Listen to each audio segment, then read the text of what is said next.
Yahoo Football Lovers, dengar-dengar para bos PSSI akhirnya dipanggil sama supporter buat rapat penting. Kira-kira diapain tuh?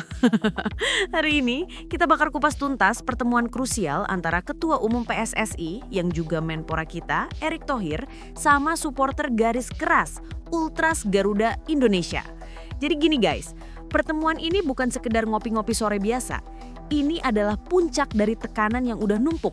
Kalau kita runut, ceritanya tuh kayak drama sinetron. Percikan apinya jelas. Kegagalan timnas di putaran keempat kualifikasi Piala Dunia 2026. Kekalahan lawan Arab Saudi dan Irak di awal Oktober itu jadi sparknya. Terus disiram bensin sama drama pergantian pelatih. Pemecatan Shin Tae-yong yang mendadak dan disayangin banyak orang, malah nunjuk Patrick Kluivert. Hasilnya sama aja, ambyar juga. Nah, bara apinya tuh udah nyala dari lama. Jauh sebelum Ultras turun gunung, La Grande Indonesia udah duluan nyamperin manajer timnas, Pak Sumarji. Momennya pas banget, pasca kita dipastiin gagal ke Piala Dunia. Dan ini bukan getokan pertama ke pintu PSSI, ini sinyal keras guys. Kalau dua kelompok supporter raksasa udah gerak, artinya ini bukan lagi sekedar unek-unek di medsos, tapi udah jadi gerakan bareng. Karena rentetan hasil buruk inilah, klimaksnya terjadi. Supporter ngerasa harus turun tangan langsung. Terus apa aja yang mereka omongin ke Pak Erick? Oke, masuk ke inti pertemuan hari Sabtu 25 Oktober. Bisa dibilang ini kayak sesi curhat akbar, forum buka-bukaan antara supporter sama federasi. Dari pihak Ultras Garuda, mereka nggak nahan-nahan. Mereka nyampein semua masukan, evaluasi, sampai sorotan tajam soal kinerja PSSI dan timnas. Ini penting banget, karena suara supporter akhirnya didengerin langsung sama pucik pimpinan. Terus gimana respon Pak Erick? Kerennya, dia kelihatan terbuka banget.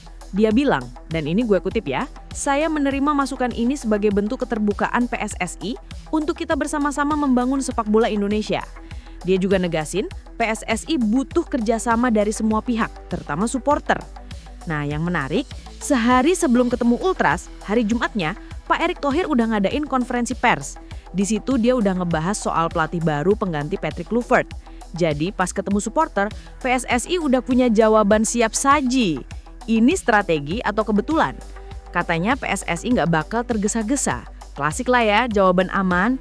Tapi beneran diseleksi apa nunggu yang mau aja nih? Kata Pak Erick, tidak mudah mencari pelatih yang cocok dengan strata kepelatihan nasional yang sudah kita rancang. Kita ingin pelatih yang bisa membina dari U20, U23 hingga senior.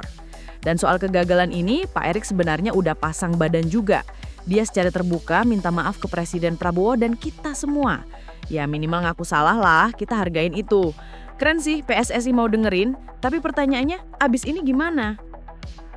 Pertemuan ini emang langkah positif, tapi supporter di luar sana, terutama di media sosial, tetap skeptis. Mereka butuh aksi nyata, bukan cuma janji manis. Lo lihat kan polanya dari komentar-komentar netizen? Ada yang nuntut kejelasan, langsung nanya, intinya bagaimana ini Pak?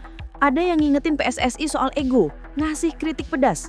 Timnas bukan klub Pak, jangan merasa memiliki. Jelek banget kan? Dan yang paling kenceng tentu aja suara yang belum bisa move on dan masih berharap banget sama pelatih lama. Nanya, kapan umumkan STY jadi pelatih Indonesia? Ini bukan sekedar komen random guys, ini peta keresahan supporter. Dialog aja nggak cukup, para supporter sekarang nunggu bukti konkret dari semua janji yang udah diucapin. Jadi bola panas ini sekarang ada di tangan PSSI. Jadi ada masalah serius di timnas, supporter sebagai pemain ke-12 udah bersuara lantang, dan PSSI udah berjanji bakal berbenah. Dialog udah dibuka, masukan udah diterima. Nah, menurut lu gimana? Pertemuan ini bakal jadi titik balik sepak bola kita atau cuma jadi ajang PR biar adem sesaat? Coba deh kasih opini lo di kolom komentar.